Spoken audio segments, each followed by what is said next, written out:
one that's on the new like Hulu show about Gypsy Lee Rose who killed her mom? That's the other famous family, are the Arquettes. Oh yeah, fuck man. Oh man, David Arquette, WCW World Champion. David Arquette. Nice. Coops has been watching that, but she's upset because they like. She was really familiar with the actual story of Gypsy Rose and her mom, and they've like made some shit up. Like this entire episode really go to Comic-Con that she says never really happened. Yeah. Yeah. Also, the mom in real life was, she was as physically disgusting as she was like internally. Like she externally and internally was very disgusting, and in the show or the movie or the TV show rather, she looks like an actress. Yeah, well, I mean, you can only make Patricia Arquette look so ugly. I know, but they could have put her in a fat suit. I watched Stan and Ollie last night. They had John C. Reilly in a big old fat suit. They had John C. Reilly in a fat suit? Yeah, you had to play Oliver I guess that's Hardy is a little fatter than Reilly. He was really big, and Riley's like not that big. Is the movie any good? Oh yeah, I thought it was really good. Oh, it's got kind of that bland BBC England directorial flair. Mm-hmm. But you're really selling it on to me right now. Well, I just like the cinematography and stuff's not that great, but the acting and the relationship and them even actually doing like Laurel and Hardy bits and stuff. Yeah, it's good. It's really cool. Yeah. So yeah, I think it's worth watching. I'd give it like a 7 out of 10. Okay, I'll watch it. It's no Mandy or anything. But, you know. I still gotta watch Mandy. It's on Shudder. I just renewed Shudder for another year. Sweet. I'll keep using your Shudder then. Mm-hmm. I actually was. Oh, you know what I found out? In addition to you using my Netflix, apparently Quartz Brothers were using my Netflix up until a week ago too. Oh, cool. I actually was thinking about not renewing Shudder, and then you're like, oh, Sean hasn't seen Mandy yet. Well, that argument did play out in my head too. But then the other day I went to go check to see like when it was gonna renew, and it had already done it like 2 days previously. So I was like, oh well, I guess. Solved. Thanks, Shudder, you decided for me. And then they're gonna have a Joe Bob Briggs like weekly show on Shudder anyway. So I was like, never mind. I'm glad I kept it. Worth it. Yeah, because Joe Bob Briggs is cool. I haven't heard from Joe Bob Briggs in years. He's done like 24-hour marathons on Shudder, a couple of them. Oh, is he? Like he did a Christmas one. And what's Elvira up to these days? I don't know. Maybe she'll be on the Joe Bob Briggs show. It'd be cool if they teamed up. That'd be like Avengers versus the X-Men. It's a real team up, real superhero team up. Oh man, that this movie Airplane reminded me of the '90s Marvel animated universe, because the lead character is the voice of Tony Stark from those '90s cartoons. Yeah, I didn't realize that until just now. Mm-hmm. I was like, "Oh, that is what he sounds like." There was a brief time period in like the '90s where that guy could have played Tony Stark. He was the dad on the Homeward Bound movies. Yeah. There's a brief time period. That was the first like MCU, those '90s cartoons, because they had like crossovers and stuff. Yeah, the Fantastic Four. It was always interesting to see them animated in the different styles, right? Like remember when the X-Men were on the Spider-Man show? And like goofy as shit. Beast looks so weird, and Wolverine too. Good stuff, man. The '90s are great. It's been a big week though. There's a lot to talk about. Donald Trump was finally defeated, right? Someone wrote a scathing report that we've all seen. Yeah. And we know the content of. I mean, this is going to come out in like 3 weeks, so what happens if the report actually comes out at that time? We're going to look real fucking dumb. It's actually accurate at that point. He's been defeated. Yeah. Ooh. Now, for me in my personal life, I've been listening to Leftover Crack all week, and I'm ready. You've been smoking leftover crap or listening to the band Leftover Crack, and now I'm ready. Has there ever actually been leftover crack? No, that's the oxymoronic part of the name of the band is crack users are so vigorously using crack that they wouldn't have any leftover.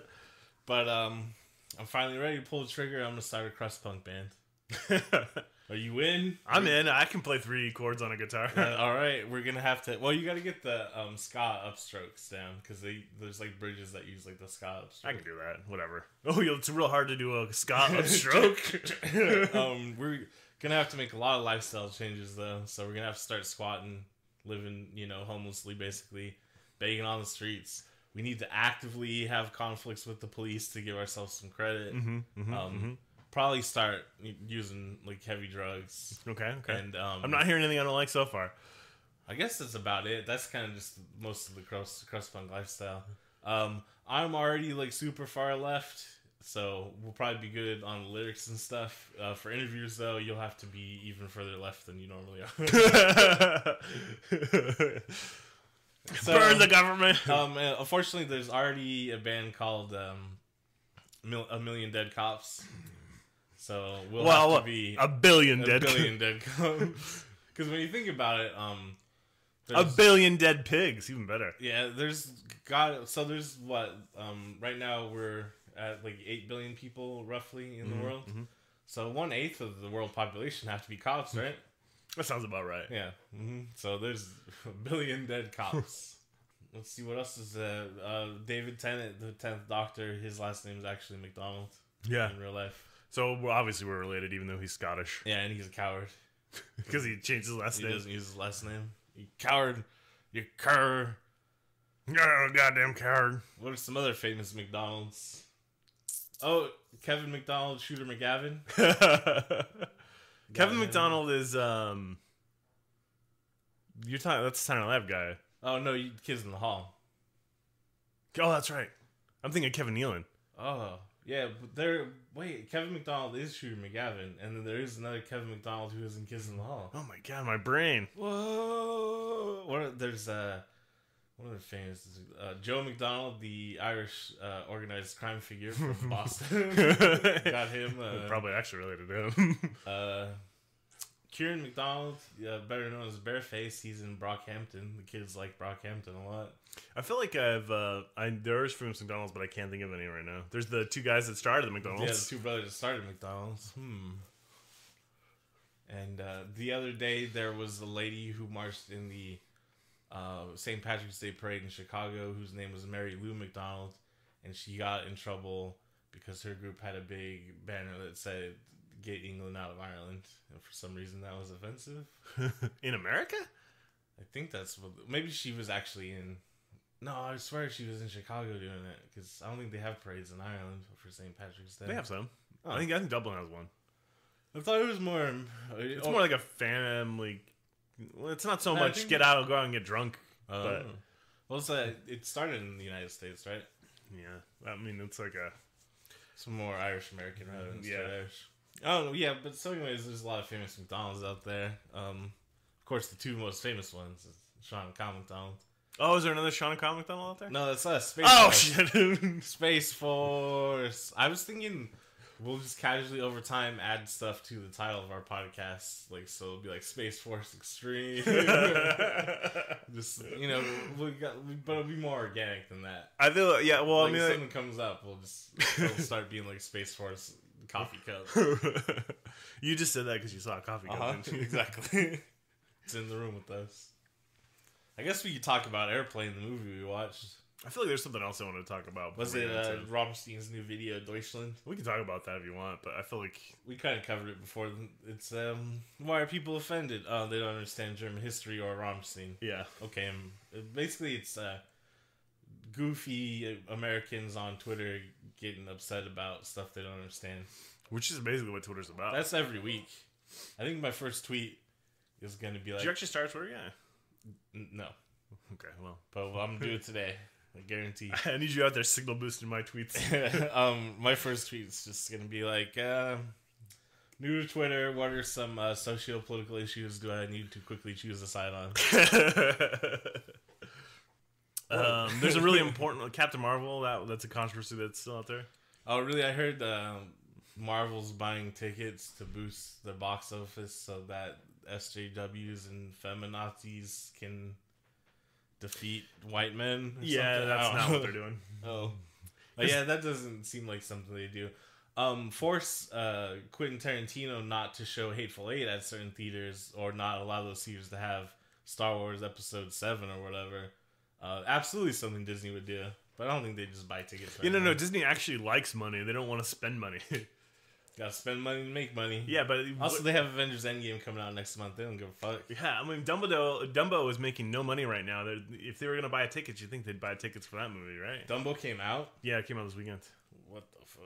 You know what else came out this weekend? The Beach Bum, Harmony Korine's movie. movie. Beach Bum. I'm excited about it. Yeah, I don't know. Us came out last week, huh? Yeah. I haven't seen that yet. Me either. Or The Beach Bum. Oh, we watched Get Out again last week because Court hadn't seen it. Whoa, it's pretty good. And there was something that I wanted to mention to you, but I can't remember what it is now. Well, fuck it. Us looks like visually a much more interesting movie. Yeah. That's just Get Out, obviously really low budget. They only had one location to shoot at, really. They didn't have very much time and very much money. So that explains why it's a little bit blander, aside from like the sunken place scene. But Us looks more surreal, psychedelic, and interesting. So also it's in Santa Cruz. So I'm pretty interested in that. And yeah, not to be contrarian or anything, Get Out's a pretty good horror movie, but it copies existing horror movies, which is true fine. of a lot of movies. Well, I mean, all like any use tropes, so that's fine. And I don't know. I don't want to be. I'm a white dude on the internet saying great artist steal. Get Out wasn't a groundbreaking film, but I don't know if it was. Ouch. It was really good though, and I appreciated getting nominated for an Oscar as a horror film. Absolutely. But I feel like a lot of people who aren't familiar with horror films, or what you would call the mainstream audience or the lamestream audience, were people that were interacting with the film and blowing up to what it was. And it's like, yeah, I guess if you haven't seen other movies. Well, I guess the whole thing is it's like is just the fact that it is a mainstream movie in the way it represents a subject that you really don't see in mainstream movies. That's true.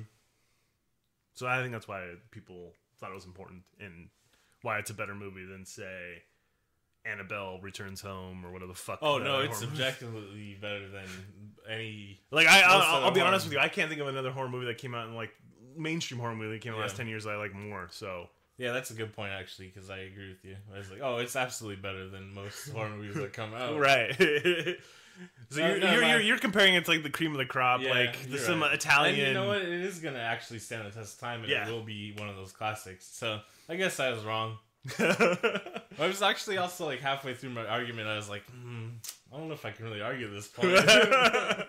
But I decided to give it a shot. But yeah, never mind. Get Out's good. I'm just more excited for Us because it looks cool. Us looks really cool. And Winston Duke's in it. I like him. Mbadu. Mbaku. His name? Mbaku. Choking. Yeah. He's got a big guy body like me. I'm like, cool. A big guy. That's like when I always see big dudes in movies. I'm like, man, how big is that dude actually? Yeah, it's like 6'1", 6'2". Yeah, but it's, that's why representation is important. Like, I for real get it, because it's like, oh, cool. When you see a big dude, you're like, oh yeah, big dudes. I don't really think about it. I just think, that guy's fucking huge. No, I'm always like, oh, cool, big dudes.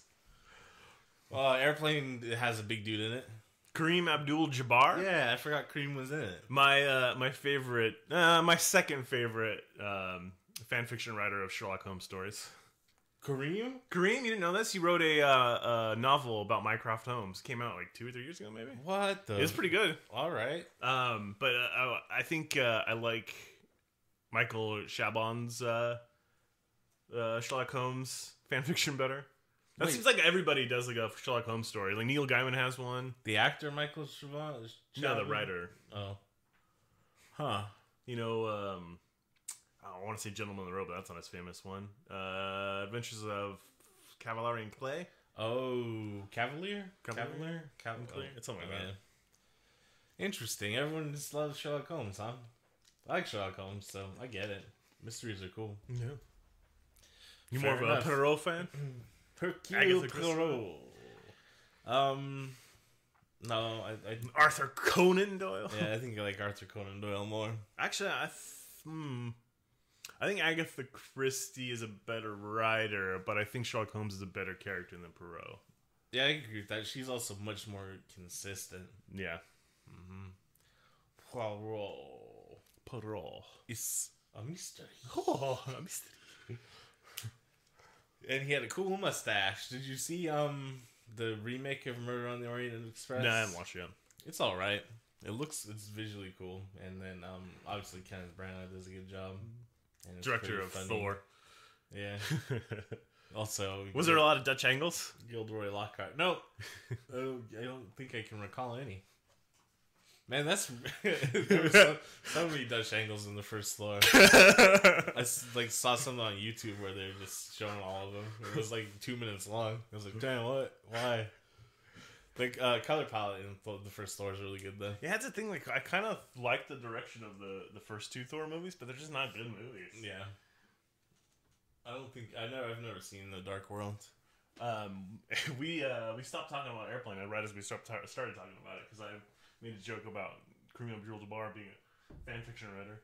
Oh yeah, fan fiction. Airplane's a bit of fan fiction itself. It's based off that 50s disaster movie, right? Or late 60s or something. Like I can't remember what it's called. I was just looking at it. It's like Fire Terminal Threat. It's That's called it. Terminal Threat. Yeah, it's good because it's got a pun.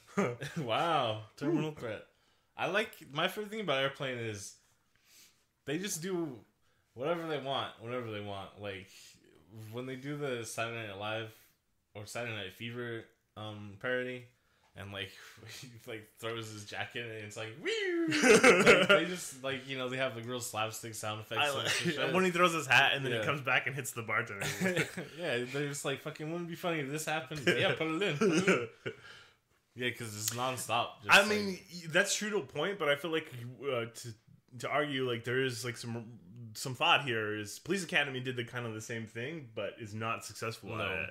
So like, yeah, they're like, we're gonna do what we want, but it's gonna be fucking funny. It's gonna work. So most of the humor is just that it's presented absolutely like straight. Leslie Nielsen.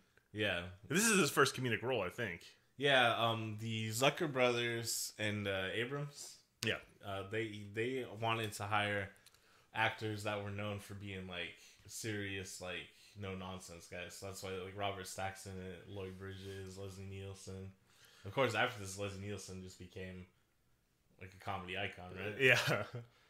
But that police, like a straight man. That police show they did, that basically was Police Squad. Police Squad, was that the Zucker brothers too? Yeah, and then it became Naked Gun.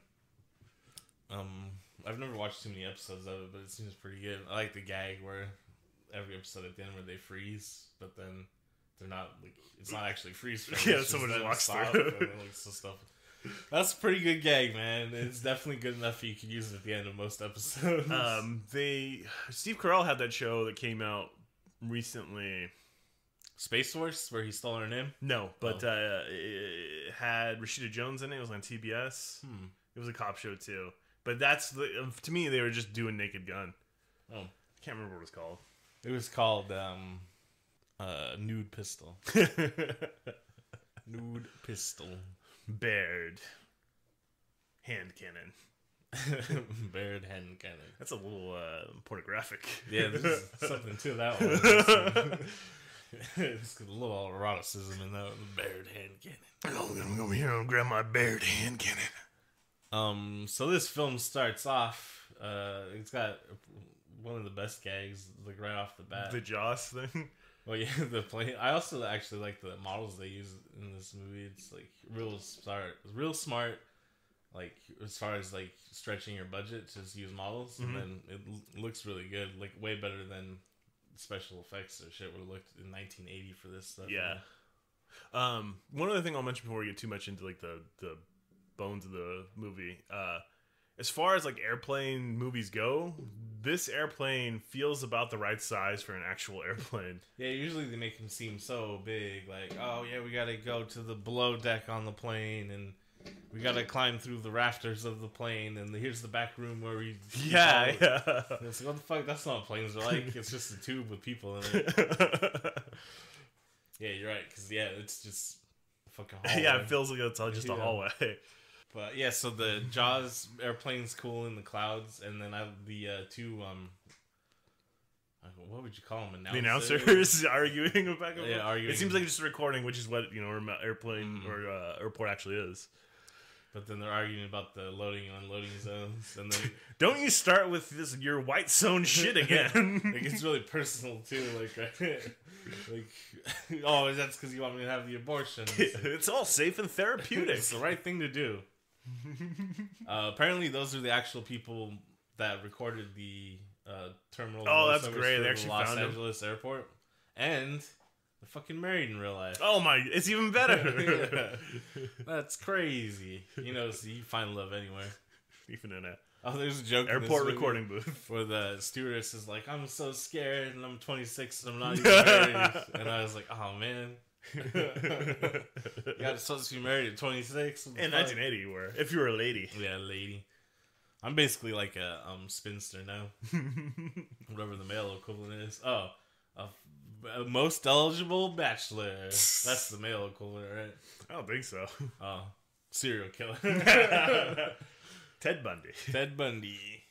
Well, you know, because so you're 26, you're not married, and you're a woman. It's like life's over. Yeah, and then your wrinkles are setting in. No one's gonna want you. But then if you're a man and you're 30s who's not married, it's like, oh, he's just George Clooney in it. Silver fox. He's just gonna George Clooney it.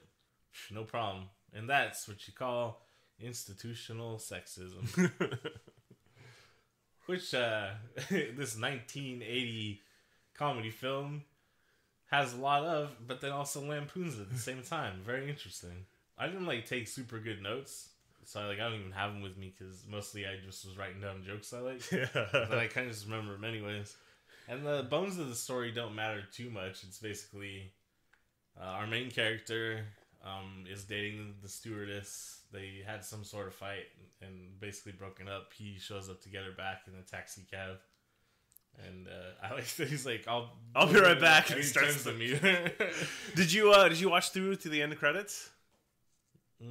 Oh no, is the old guy still sitting there? Yeah, so at the end of the credits, the old guy's still sitting there in the taxi, and he looks at his watch and goes, "All right, I'll give him another 20 minutes." Pretty patient guy. I think after just a flight, you'd be like, "Man, I need to get the fuck home." It's the first stinger. That's where the MCU gets its start. Oh yeah, the very important, all important after credits scene. I still stand for those. I'll wait until they come on DVD to watch it. I mean, they're on the internet. Yeah, a couple days later. Anyways, it seems like every time, which is weird because they're not officially put on the internet, but it's just people yeah, it's okay, I guess. Yeah, Marvel's oh well. Obviously, someone pirated it, but oh well. Interesting. I don't know if any of them have ever been that interesting, except for the very first one in Iron Man. I don't remember any other ones, to be honest, so I'm going to say no. I remember the Avengers one where you see Thanos for the first time. Oh, that one's kind of interesting, too. It was just cool to see Thanos, I guess. Howard the Duck in Guardians of the Galaxy, that was alright. We talk a lot about the Marvel films, considering I don't like them that much. I guess it's just because they're so popular. Is there good... Are there a good example for if I need to talk about a film or an element of a film, if it's taken place in a Marvel film, since so many people have seen them, it's such a good place to pull from. Because they are just so pervasive. Yeah, so all-encompassing. So, pervasive. They're permeating everything. All elements of culture. Oh God, what are they going to do without Chris Evans? The heart and soul of the franchise. People are going to cry. He just never stood out to me in any of the movies anyways. I'm actually not, you know what I mean? Yeah, I get you. Infinity War, he's barely in it. Yeah, that's true. I mean, that's true of all of them. Everybody gets a little bit of time. Yeah, everyone's got their big moment. It just so happens that Thor has the best. Yeah, except for he doesn't come out to Led Zeppelin. Yeah, well, I mean, even when he's restarting the space furnace, and you're just oh yeah, Thor's fucking powerful as fuck. Yeah, maybe this new one will be about Captain America more, because I'm pretty sure he's gonna die. Oh yeah, I actually read some really... don't spoil it for me, I haven't said it. Well, no, I read some really convincing spoilers, and I won't share any of them. Check me on Twitch this Friday, where I'm gonna read off these seemingly legitimate Endgame spoilers. I don't know. We'll see. I just think it seems inevitable that Robert Downey Jr. and Chris Evans are done. Yeah, I mean until a decade from now, when they've perfected the CGI technology. The CGI. CGI I'm banging. Mm-hmm. Captain America, no way! Where you been for 10 years? I was directing other Marvel shit on Disney Plus. Right, because he's gonna direct some of their shows. Oh, is he? Yeah, that's what Chris Evans is doing. I thought he was going to direct real stuff, not Marvel Disney Plus shit. I think that's his plan. His whole thing is he didn't want to be Captain America anymore. He wanted to direct, and I assumed they would be directing his own project since he has already directed one full-length film and some shorts. But I don't know. They're probably like, "Well, we'll give you millions of dollars and you can direct some of our shit." And he's like, "All right." Marvel's Endgame. That's definitely gonna be the last one they make, right? No.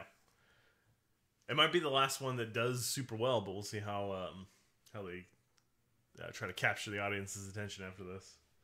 That's the thing. So everyone's like, "Oh, I don't know how well they're gonna do without Iron Man, Cap, and Thor, and blah blah." And it's like I get that a little bit because of Robert Downey Jr. But like I said, like I fucking love Chris Hemsworth as Thor because he just looks badass. But there's only one good Thor movie, Ragnarok, and then he's pretty cool in Infinity War. So like you can just not have Thor in it. I don't think it'll make a big difference. And like I said, Chris Evans is kind of a non-entity when he's not in his own movies. So I don't think that's gonna be a big deal. I think it's really just Robert Downey Jr. and fucking just have him replace Stan Lee for the cameos, quit like fucking puppeteering that old dead man. Disney.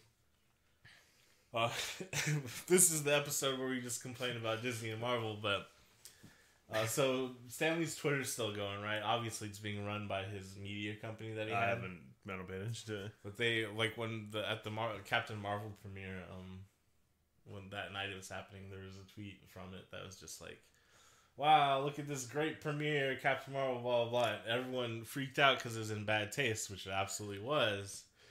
But for me, I was like, "Oh, so this is the part where it's over the line, not when this man was being elderly abused for years." And people are still in his blood to sign comics with and shit. And Disney was just parading him around in cute little cameos all the time. And he didn't know what the fuck was going on. Have you read any of his interviews in like the last few years? So this is Disney going over the line, not like 5 years ago when they were just puppeteering this old man to be in their films, huh? And I know, yeah, he loved being in or whatever, but he didn't know what the fuck was going on the last few years of his life. Like Disney has been... Are you looking for me to argue with you at this point? I don't know. I'm just bringing it up because so many people are like, "Oh, Disney, you've gone too far." No, Disney went too far. Oh, wow. Like after like Iron Man 2. I don't think it's that. I don't think he still had his faculties after Iron Man 2, but I don't know, around the first Avengers movie. Yeah. I don't know. That's the thing is I don't know him personally. He might have still like had it together and knew enough to like, I finally did it. I love being cameos in these movies, whatever. That could be the case. But based on the stuff that was going on in his personal life around those same things were happening, I feel like Disney's just as responsible for exploiting him as like his caretaker was. And well, maybe not just as responsible, but they were participating in some of the same activity, yeah. So fuck Disney. And Kevin Feige. There goes our chance to direct the Marvel movie. It's alright. I want to direct for DC now. I like that they're just like, fuck it. We're not doing the the connected universe shit anymore. We're just gonna have people make some shit. Todd Phillips, Joaquin Phoenix, do you want to make a Joker movie? Fucking go for it. And they'll hire me to come in and like, "Well, what do you want to do?" And I'll be like, "Man, we're gonna make the best Blue Beetle movie." Blue Beetle and Booster Gold. Blue and Gold. Back together again. Hell yeah. That won't be interconnected. We'll do a Blue Beetle first, and a Booster Gold, and then we'll have the team up Blue movie. and Gold. Mm-hmm. And it's gonna get real weird in the team up movie. I'm telling you right now. Skeets, you're gonna see some weird shit. Anyways, shit, man, let's talk about airplanes. I'm gonna have to cut like 20 minutes out of this. Just keep it. Fuck it. Yeah. Airplane, man, you know what it is. Listeners, probably not. I don't know. If we have listeners that are in our age group, you probably know what you should know what everyone should know what Airplane is. It's probably if not the funniest movie of all time, one of the funniest movies of all time. Yeah, I mean, you would expect that, but I was talking to someone who's around my age who I was like, I don't really like video games anymore. I don't like have the patience for them. And he's like, what about Red Dead Redemption 2? And I did my standard rant. It's not a very good game. Everything that happens in the story I've seen before in a bunch of other Western films, blah, blah. And his argument was like, don't watch so many movies. And I was like, why should they get accolades and shit for not doing anything original? Yeah, why? Let me use someone else's work. Yeah. So my point is, a lot of people aren't familiar with cinema films that they should be familiar with. I guess pictures. I guess at the end of the day, it's not that important. It's just movies. Yeah. But, fucking, you haven't seen Airplane? You fucking loser. It's got Kareem Abdul-Jabbar. Yeah, I'm gatekeeping movies. Not really. You're more you're encouraging people to watch them. Yeah, no, just watch more movies. Movies are cool. Gatekeeping is like, oh, so you don't know Kareem Abdul-Jabbar was in Airplane? Fucking nerd. You fucking loser. You know he changed his name, right? Yeah, Ferdinand Lewis Alcindor Jr. What a name. Yeah, that's a cool name. Kareem Abdul-Jabbar is a cool name too, though. Yeah, and also it's because he became Muslim, so what? Gotta mix it up. He's a terrorist. No, he's just a Muslim. That's what you said. Oh yeah, they're interchangeable. It's time for the war on terror. Take that, Sikhs. Remember after 9/11? Oh yeah, Sikhs were getting beaten up. Yeah, I don't care if you're no goddamn sheik. Yeah. It's funny too because people are like, remember after 9/11 when the whole country came together and beat up minorities. The wrong minorities too. Yeah. Like not even the minorities are supposed to be mad at. I feel like that's a perfect, like, if you want to understand American perfect metaphor for America. Yeah, if you want to understand American culture, check this out. After 9/11, we were really mad at Sikhs. Yeah. Fuck Iran, that's where the terrorists come from. Oh, Saudi Arabia, here you go. Here's the nuclear missiles. Like, oh wait, weren't most of the people that perpetuated the 9/11 attacks from Saudi Arabia, and they lived in Saudi Arabia, and possibly got money from Saudi Arabia? Shut the fuck up. It's funny because it's average citizens who are like, Saudi Arabia is great, Iran's terrible. I find it weird to cheerlead any country, especially if it's not your own country. Yeah, it was pretty weird. Like, having nationalism in someone else's country is weird. Having nationalism in general is kind of weird, I think. It is, but at least I can understand it if you're from that country. I guess. I don't know, it's just kind of like, it feels like team sports, kind of. That's what, I mean, that's all, everything seems like team sports these days. Except for Airplane. We're not going to talk about this movie, are we? But fucking, it's got great gags in it. You need to watch it. I love the way they introduce the like the flight crews names before they actually do the joke, because like the whole reason to have them name like Roger and Over and so Victor is to do that one joke. What's their vector, Victor? Roger, huh? Huh? Roger, huh? Victor has there's a part where the other stewardess is playing guitar, and like everyone's exchanging meaningful looks. And so Kareem and Over exchange a meaningful look, and then Victor's in the background. He just looks at the camera and like smiles so hard. Fucking love it. What's your favorite gag? I really like when the nun's reading a boy's life, and then the boy's reading a nun's life. I actually like the little kid when he gives her coffee. Yeah, but when they're first getting on the plane, and he's sitting down already, and like the little girl is just like in line to sit down, and he's like checking her out real hard. And he's reading like the Wall Street Journal. Yeah, and then later on he gives her coffee. He's like, "Oh no, thank you. I take it black like my men." Do you think that was like this movie popularized that turn of phrase? No, I bet it was popular before that. The jive scene, the jive is all like kind of improvised. Not improvised, but like the Zucker brothers didn't really know how to write it, so the two actors just kind of came up with it. The first section of their jive talk, though, some of those words are just nonsense. It's not actually jive. Well, right? That's the thing, is that's not what jive actually sounds like. Yeah. There's like, different slang words would be thrown in, but it would still be structured sure, English, yeah. But this just kind of like, it sounds like Pootie Tang. Yeah, but they do later on as the movie goes on. They talk when they actually talk to the old woman. They seem like they're actually. I can understand what they're saying. Mm-hmm. Yeah, the first scene sounds like Pootie Tang. Yeah, Pootie Tang. Which that's where Louis C.K. got the inspiration for how Pootie Tang Probably. talks, is from Airplane. Yeah. Because if you didn't know, he wrote and directed that film. Oh shit! Yeah. Golly, that's my favorite. Shit, golly. Subtitles are so like mayonnaise white. Yeah, golly, shit. I also like the conversation between Leslie Nielsen, the doctor, and Captain Over. Oh, we was talking about Zip? No, Towards the end or in the beginning? Captain Over at the very beginning. Yeah. He's like, can you give me a guess? In about 2 hours. You can give me a guess in 2 hours? I can't tell you.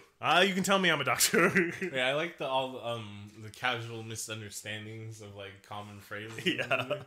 That's what I mean is like when they were writing it, they're probably just like, oh, that'd be pretty funny. Like, oh yeah, put that shit in there. They have it's like Marx Brothers and like Duck Soup has similar like common misunderstandings of language. Or like the Who's On First class. Yeah, same idea. Yeah, so that's pretty good. I like when there's that hysterical woman towards the end. And they're just slapping her. And then they show like everyone's like lined up with weapons and stuff. There's an old lady with a gun. And when the little kid in the cockpit calls Kareem out for being Kareem. Oh, that's good. I mean, he's right. Fuck Bill Walton. Dragging Bill Walton up and down the court. That's also, I don't remember. A couple years later, though, he's going to be part of the, they get Magic and, like, the superstar, LA Lakers star. Well, that's the thing, too, is I wasn't alive for most of, like, that great Lakers run. But that was a complaint I don't ever remember hearing, like, or even retrospectively that, like, Kareem was, like, lazy or a bum or anything like that. That's just what people say of every great basketball player that plays. You know what I mean? Russell Westbrook, he just doesn't show up. The best little B one is Russell Westbrook looks like a ham sandwich. Thank you, base guy. I don't know if that's right, but all right. Yeah, something Lil B would say. Oh, there's like another good like little visual gag too with Robert Stack, Captain Rex Chapman. Rex Chapman. Yeah. In when he's driving the car to the airport, in like the background. Oh yeah. Yeah, he runs over a bicyclist, and the bicyclist is huge. Yeah, and then there's like twisting turns, and he's just driving straight. There's a bunch of dudes on horses that are behind him, like a western. I like all the stuff involving our main character's war history. And how weird it is. Yeah, because it's 1980, so you immediately are going to be like, oh, it must be like the Vietnam War, right? But then no, it's all just like made up random shit. Well, that's because like the movie they're parodying off of used World War II, I think. Yeah, that would make sense. And so they're like, they just have like a weird parody. I'm like in Burma. No, he doesn't even say Burma. It's like all made up shit. Like, as in like Ubatuba. It brings in all kinds of people, and it's just all white people. Yeah, and then they do the Saturday Night Fever parody. Oh yeah, because there's those two Girl Scouts are fighting, and one of them gets slid down the bar into the jukebox, and like Saturday Night Fever comes on. Yeah, and that's when he first sees Elaine. I like when her pouting breasts and firm thighs.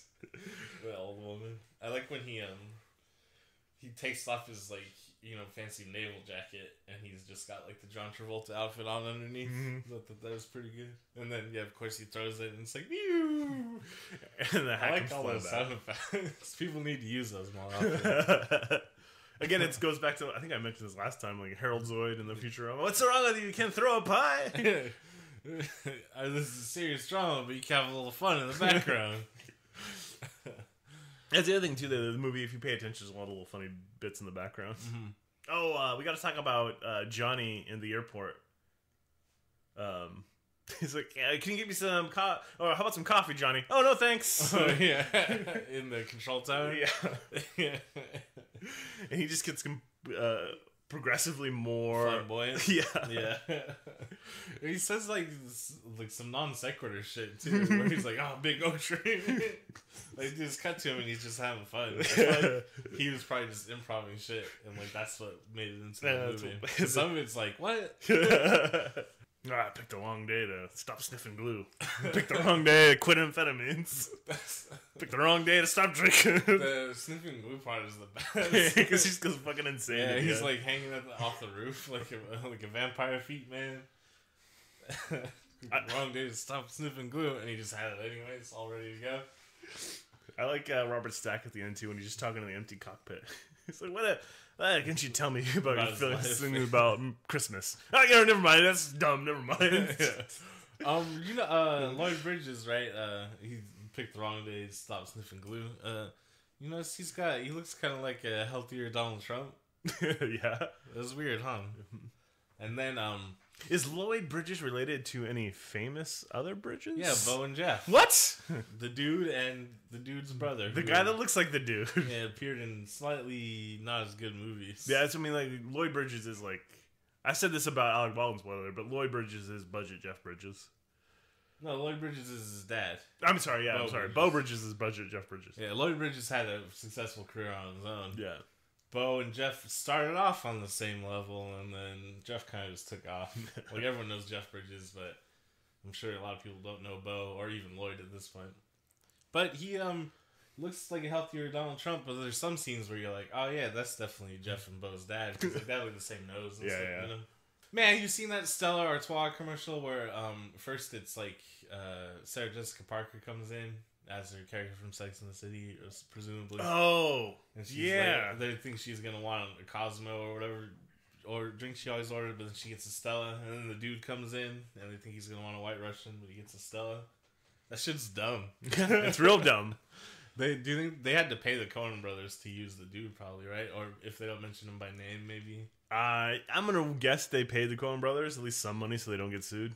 Yeah. Also, I don't know if Jeff Bridges would do it if they were just like, "Yeah, we're gonna hustle the Coen brothers." It doesn't seem like he might have a hard time getting a role in a Coen brothers movie after that. But he was just wearing his own clothes though, because he wore his own clothes for a lot of The Big Lebowski.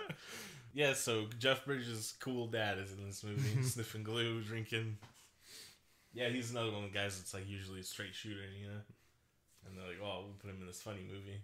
Basically, the plot of the movie is everyone eats some bad fish. And so this main character guy was the pilot in the war. He's got PTSD, but he's the only one who can save everyone because all the pilots ate fish. And there's a scene where Leslie Nielsen does a lot of up close magic. Yeah, that's sleight of hand. That was great. Yeah, to pull eggs out of the lady's mouth because that's part of the disease, I guess. When you even though she's the only one that does it. Yeah, that was pretty good. He's just doing close up magic. I mean, he's not great at it. You can see what he's doing, but it's like, yeah, cool. You talking about the fish made me think of the Leslie Nielsen talking about what do we have for dinner? It was either fish or steak. He's like, yes, I had lasagna. How do you get lasagna? Lasagna. Get the fish lasagna. I just wanted to tell you all, good luck. We're all counting on you. He comes in like as like 4 different times. And he comes in after the party. Yeah, I was going to tell you, good luck. We're all counting. We're all counting on you. And everyone was okay. I did it. I don't know. It's like hard to even really go over the plot of this movie because the plot's so unimportant to the actual movie. Yeah, I mean, the plot makes perfect sense. Yeah, it's and it works a lot better than the Police Academy's plot or other parody films. You know, it's cohesive and tight. The pacing's perfect, but it's really just a backdrop for the jokes. You know, I do really like towards the end when he's got to land the plane. And he starts having flashbacks to the war, but then it's just all sorts of aircraft weird aircraft like with the early aircraft. Yeah, that was funny. It's all crashing and big explosions too, even though they're just like made of wicker and stuff. Not much to say. Like the format we normally use, I feel like it's up against this movie a little bit because this movie is more just about the gags. Yeah, it's true. I fucking love it though. Let's just get into it as it compares to Police Academy. So, Police Academy was trying to make Airplane. We can all say, right? That's kind of what they're going for, I think. Failing, of course, because... I mean, failing spectacularly, too. Yeah. Oh, I guess not too much of a failure, because it was successful. Well, I mean, it's successful money-wise, but if, I don't know, as a comedy... Like, if you're going to compare it to... Airplane, if that's the movie it's trying to be, it is not as funny as Airplane. Not at all. I mean, if I was going to list top 10, top 20, top 25, top 50, probably top 100 comedies, I don't know if Police Academy is on that list. I don't think it'd make the top 100, to be honest. Yeah. Because we enjoyed it when we were kids, but when we watched it last week, I was like, man, there's fucking not jokes in this movie. Yeah, well, the other thing too is I remember enjoying the other police academies more. Well, yeah, Bobcat wasn't even in this one, right? Like 3 and 4 are the ones I think we watched the most as kids, and those are, I mean, they're probably not good movies either, but they're probably funnier. They're probably funnier, or at least goofier. Goofier is probably what I'm guessing. Yeah, because we'll find out when we watch them in a year or two. Yeah, I'm sure the more police academies will come up. Don't worry, audience. But yeah, Police Academy. When I watched it, I was like, this feels like a failure. There's straight up like not jokes in it. Like they're trying. Yeah, there was jokes that were bits they tried. Yeah, like the closest thing they came to like was the bullhorn, with shoe polish. Is that the funniest bit in the movie? I don't think it's the funniest bit, but it was like the one they committed to. Yeah, I guess that's true. The only funny character in it was Commandant Lassard. Yeah, and it's just because he had funny line delivery for like because the actor's good. Yeah, but not so with Airplane. Everyone like in Airplane, I feel like everyone was on the same page in Airplane. You know, it is really cohesive. Like they know what they're doing. When the Zucker brothers and Abrams wrote it, they knew how they wanted it to be. They knew how to direct it. They cast people that were like on board and understood. Everyone was working together. Police Academy, it's just a mess, right? It's just Steve Guttenberg trying to be like, I want to be a big time 80s star, and then other people trying to like chew the scene faster than he can. You know what I mean? Kind of, yeah. That's what it.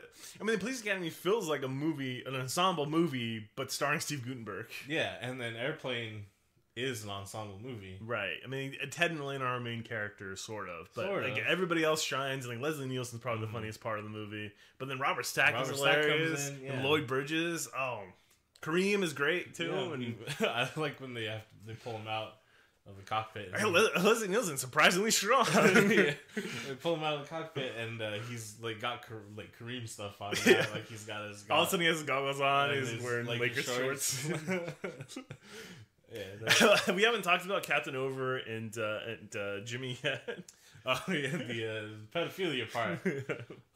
So apparently there was originally going to be a really aggressive line when he first comes in. Instead of like, have you ever been in a cockpit? It was legit just going to be like, have you ever seen a man's cock? And they decided not to go with that one. They could have just said, have you ever seen a man's cockpit before? That would have been great. A man's cockpit. Nah, have you ever been in a Turkish prison? Turkish prison. What do you think that means? I guess you can. Are you familiar with Turkish oil wrestling? No, but I've seen Turkish bathhouses where they just kind of beat you with leaves and stuff. I think you should look into the world's oldest competition known as Turkish oil wrestling. It's the oldest? That's what I've heard. But how long have the Turks been around? When did the Eastern Roman Empire fall? Like 1420? 1440? Oh, really? Yeah. Oh. Damn. But how could it be the oldest when like straight up like wrestling existed in Greece? Don't ask me. This is what I remember reading on the Wikipedia when I fell down that Turkish oil wrestling hole. That Turkish wormhole. Learning about Turkey stuff. I don't know. Seems impossible to me because there's definitely old ass shit. That's probably like a false claim, but it's pretty old. I guess like maybe the specific rules have stayed the same. Yeah, I'm like sure like the ancient Greece, like Greco-Roman wrestling's probably changed. Definitely advanced quite a bit further. Yeah, and like Roman boxing was way different than boxing now, or even boxing in like the 1800s, or even boxing like the 1920s. 1920s. Bare knuckle boxing is making a comeback. Oof. Well, it's supposed to be better for your head, but it seems so brutal. Well, there's more blood, but at least you're not going to die from brain damage. Well, you might still, but less likely. It is safer. Let's not put the cart before the horse. Yeah. Football, the whole reason they're able to hurt each other so bad is because all the shit they wear. Yeah, and no one's concerned about it hurting themselves when they tackle someone. Yeah. Take those helmets and pads off, man. You're not going to tackle that hard. That's why rugby players can play a lot longer. They just lose ears sometimes. Anyways, Airplane, much better than Police Academy. Leftover Crack, a really good punk band. Our punk band's going to be called A Billion Dead Cops.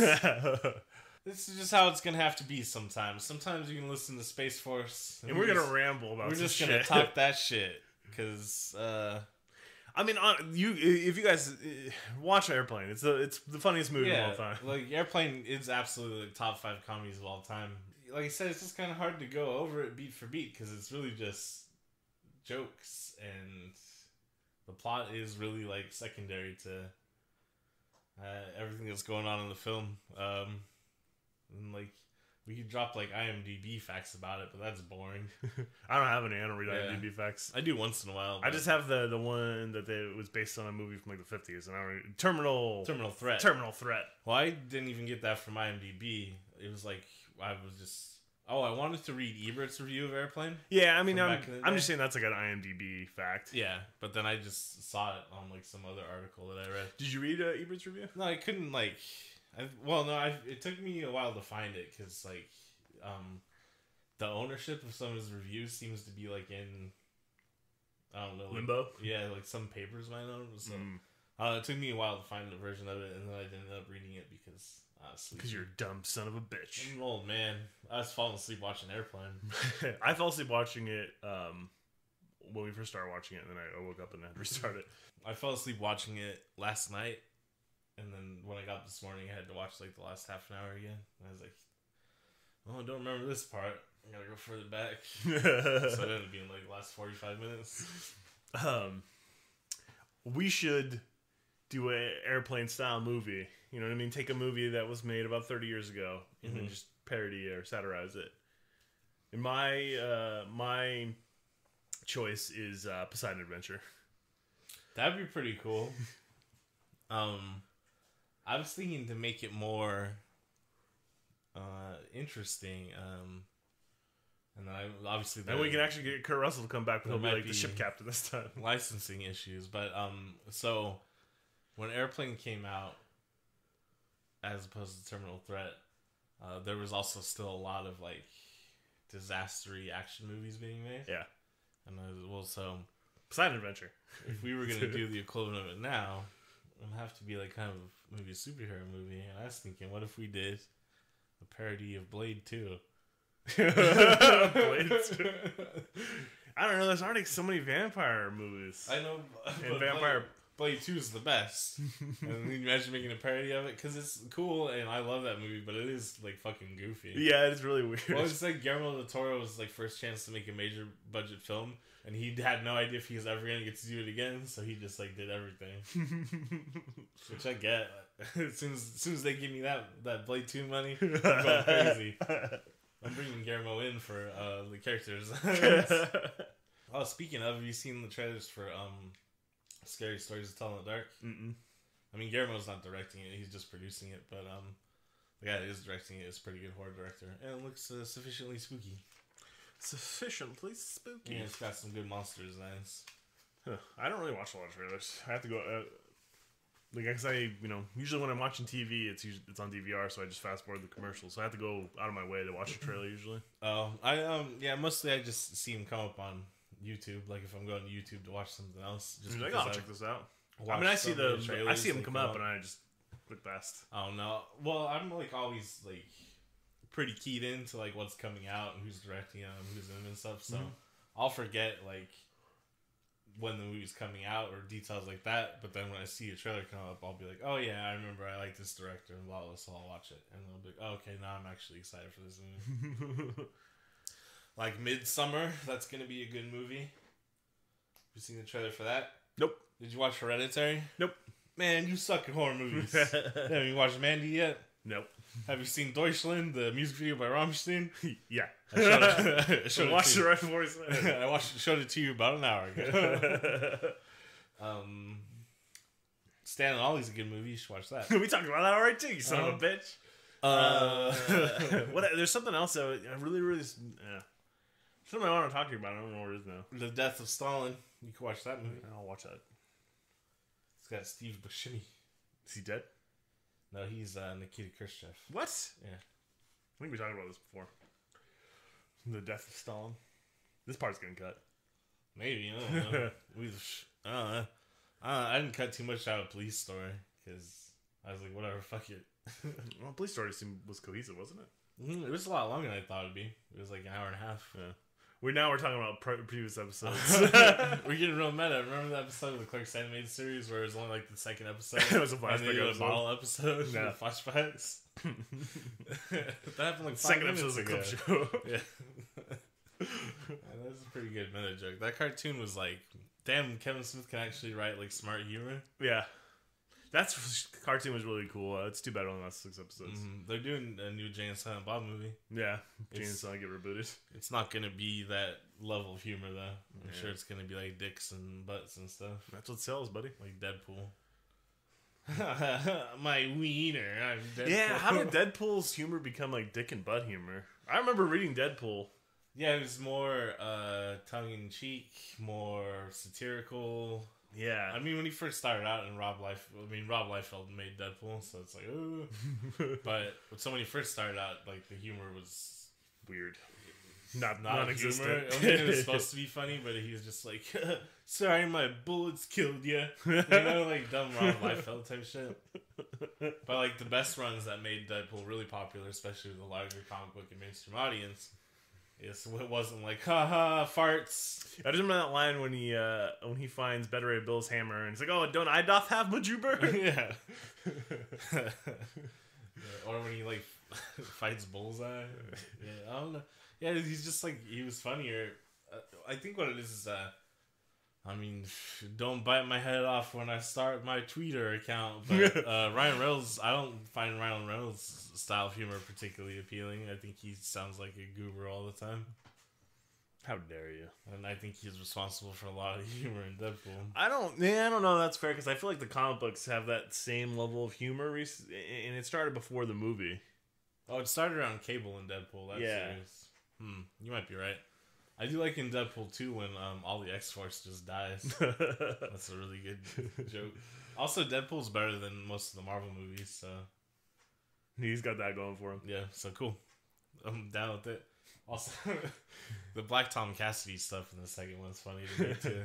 His name was Tim, or I don't know. Either way, he was black. Now we're just quoting quotes from Deadpool 2. Movies we're not even talking about. Yep. What are we watching next? Escape from New York. That's Escape from New York. All right, we'll watch Escape from New York. I was thinking about Kurt Russell on the way over here and how much I love his 80s output. Yep, the greatest action star of all time. Everyone's Bruce Willis, Stallone, Schwarzenegger, but now Kurt Russell. mean, to me, it's between Russell and Schwarzenegger. I don't think Stallone and Willis are in the conversation at all. Why does everyone like Die Hard so much? Well, I mean, Die Hard's a really good movie, but what other Bruce Willis action movie is good? Fifth Element. It's like 15 years later, but all right. Yeah, but it's really good, huh? Well, Kurt Russell has like 20 good movies. Yeah, that's true. That's why he's the best. Yeah, and then Schwarzenegger for sure. Stallone's only good because of Rocky, really. Jack Burton. Yeah, fucking most of Stallone's output's goofy like Cobra. Yeah. It's only Rocky's his only good movie. Rocky 2. Rocky 3. Not so much Rocky 4. But if he dies, he dies. Yeah, most of the Rockies, and then he's not responsible for Creed or Creed 2, really. So yeah. But he's responsible for Creed 2? I don't know. Who directed Creed 2? Not Ryan Coogler. No, he's busy doing Marvel stuff. I think he directed Creed 2. Man, let's look. I don't know. It's not important. We got the power of IMDb right here. We're watching Escape from New York next. Escape from New York. Sorry if this episode was just wild tangents, but like I said, it's a big week. There's a lot to talk about. And you guys, if you haven't already started watching Airplane, you should. Yeah, just watch it. Do it. You fucking wuss. And, you know... You don't like Leslie Nielsen? Fuck you, then. It's just gonna happen sometimes. You know, I mean, like, I don't know if we need to be slaves to the format of our show anyways. I plan to be just like every late night host ever. No, it was directed by Stephen Capel Jr. Who the fuck's that? I haven't seen Creed 2. I actually haven't seen Creed. I had, like, no interest in seeing Creed 2. I like the first one a lot. Creed, but I don't know why they need a sequel. But then why do any of the Rockies need sequels? They made 8 of them. Man, he hasn't really directed anything. So he's nobody is what you're telling me. I guess he's somebody now. Is he? Sure, he directed Creed 2. An episode of White Tears. Oh. Have you seen the Mayocide hashtag on Twitter? The what? Mayocide? No. Like, as in, like, killing white people? Because of mayo? Yeah. Some of them are pretty Is that funny. a real one or is it a fake one? Yeah, it's it's real, but tongue-in-cheek? it's tongue-in-cheek, yeah. Okay. Yeah. You know. I'm just, honestly, it's not something, it's something I would expect, like, the alt-right or the Proud Boys to actually push. Oh, well, they're definitely pushing it as if it is, oh, this is the real racism that we're talking about all the time. Yeah, Mark Meadows. The real racism is you calling me a racist. Yeah, like, oh, they're trying to destroy the white man. They're trying to Mayocide us. Jordan Peele's trying to do that because he's not going to cast any white people in the lead of his movie for something. Fucking fine. Do it, man. Like, I'm like, oh shit, there goes my career. I mean, like, who the fuck cares? It's not going to affect anybody. I would love to work with Jordan Peele, and I have the opportunity to because guess what? He does cast white people in his films. He just said it's not going to be a leading man. Yeah. Ooh. And you know what? Fucking, that's his choice. That's the whole thing. Is for the longest time, like, oh, you want black movies? Go out there and make them. And then now that. You can't do that. Yeah, it's like, well, you still gotta have white people in it. What are you doing? Yeah, people are dumb. Yeah, and then I don't know, they just try so hard to make it a big deal, and like people like try to like appeal to your whiteness. Yeah, it's so weird. No, I actually don't care. Like I'm like actively trying to kill like my concept of white identity that was forced onto me by society, because like white identity is not like real shit, you know. I mean, I feel that way about most color identity. Yeah, absolutely. Well, all right, I am gonna. So here's my argument for black identity in the United States specifically. So it's different than most white folks in the United States, where we do have some element of whatever culture our family came from, right? Mm-hmm. But most black people in the United States are descendants of slaves brought over here in chains against their will. We actively destroyed their language, their culture, their religion. So they had to create their own culture and identity in the United States in a small period of time. So I do think there is a monolithic like black identity. Mm-hmm. But like I would say it's not monolithic, but yeah, I get what you're saying. Yeah, but it's so there is a cohesiveness within black culture that I'm totally fine with, like, yeah, black identity and all that sort of stuff, but the opposite of it, like having any like pride or affiliation in being white, which is like such a meaningless concept. It's like not the same shit at all. It's like, no, fucking destroy that shit. Destroy white identity. Yeah, well, I mean, because there isn't like a white culture. There is like no, there's a prevailing Anglo-Saxon Protestant. Okay, I'm not any of those things. Right. I'm not Anglo-Saxon. I'm not Protestant. I'm not. Yeah, but so that's I think we talked about this once before. The idea that white people can't cook, I believe, comes from that Anglo-Saxon and Protestant culture. Yeah, I mean, Irish people can't really cook either. But that's bullshit. We cook stews like a madman. Yeah, we didn't have food for a while. But yeah, you know what I mean. So I'm saying there's the absolute difference between it, and I think it is important. Like, if you don't want to be a piece of shit, mayonnaise, bland ass cracker, like, destroy your white identity. You don't need it. No one needs that shit because it doesn't exist. Yes. Well, they change the rules all the time too. Yeah, right. It seems like we're slowly heading back to like the 1800 style rules too. Well, they're making fun of Beto O'Rourke for being Irish, which is really fucking weird. And the British don't like the Poles for some reason. What the fuck's going on? Well, we're going back to the 1920s. Yeah, that's exactly what it is. We're going back to the Gilded Age. It's Catholicism, huh? Get out of here. Well, I apparently the largest portion of the United States is non-religious now. Oh yeah, I read that. We beat the evangelicals, so that's good. And I don't know, man. Fucking. I like the white identity argument at the end of our airplane episode. Let's talk some jive at each other. Well, I don't want to be accused of cultural appropriation, which I think is a dumb concept. I think cultural appropriation is stupid, but I do like fucking kill your white identity. It doesn't mean shit to be white. I feel like I've never actually really had any affinity with, I didn't. You know, that's not something our parents ever instilled in us, so that's probably why. Yeah, so I was never like, oh yeah, white. Like, you know what I mean? Mm-hmm. Obviously, I am white. I'm like one of the whitest people on the planet. But I mean, like physically. But yeah, I don't know. It's just like as an identity or a concept about myself, it's like, nah, that shit doesn't really matter. I take a lot of pride in my whiteness. I was white before my tragic TV repair accident. What is that guy's name? White Noise. Yeah. he's like a white supremacist static super villain. Man, Venture Brothers has so many good characters. Oh, shit. Alright, well, this has been Space Force Philosophy Force. Yeah, that's going to be the new name. Changing up the format, we're just going to talk about random socio-political issues, you know, hot takes. We're going to trick you into it by talking about movies. Yeah, there's not enough of those podcasts. There's not enough movie review podcasts or hot take podcasts. So we're going to do both. We're going to double down. I don't mind, man. Fucking whatever. I'll do what I want. Fuck you. I just want us to be interesting and likable and also hateable so that people say crazy shit about us on Twitter. Because there's all publicity is good publicity, is whatever that phrase is. So, I'm going to see you next time. Space Force. I'm Sean, that's Kyle. I'm Adventure Productions. Escape from New York is next. Everyone loves Kurt Russell. Yeah, go to our website, adventureproductions.com. Go to our Patreon. We play Dungeons and Dragons, so there's gonna be some of that on there, and probably do special episodes of more modern movies. Yeah, yeah, because there was a movie, Black 47 for sure. I want to watch, and then there's something else specifically I wanted you to watch the other day, so maybe I'll remember and we can do it. Donate some money on Patreon.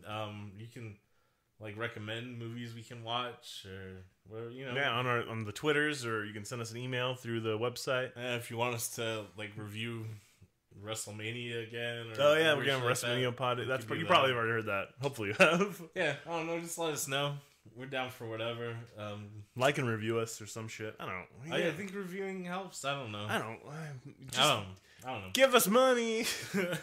Not give us money, but like let's keep this shit going. Let's keep the train on the tracks and. Make sure to kill your white identity. We came as inmates to Ellis Island, spread this disease across all this fine land. There's some leftover crack lyrics for you. They're like crazy far left. We tried to invade Canada once. At least our ancestors probably did. Well, I don't. Yeah, we won the Civil War, and then we tried to invade Canada. Well, you said like our ancestors, but I was like, I don't know. Were we in America by then? We might have been. Maybe on one side. I don't know. The history is cloudy. Our mom's just now like learning about her grandfather. Yeah. Stuff, so, with his weird old ass Gaelic names. All right. Well, yeah. Space Force. Fucking. I don't know. Like for real. Like. I don't have a problem getting weird about the format. To be honest, like I had a lot of fun on this particular podcast. Airplane makes me feel good. It's a good movie. And, yeah, we'll just talk about shit. Space Force. Space Force.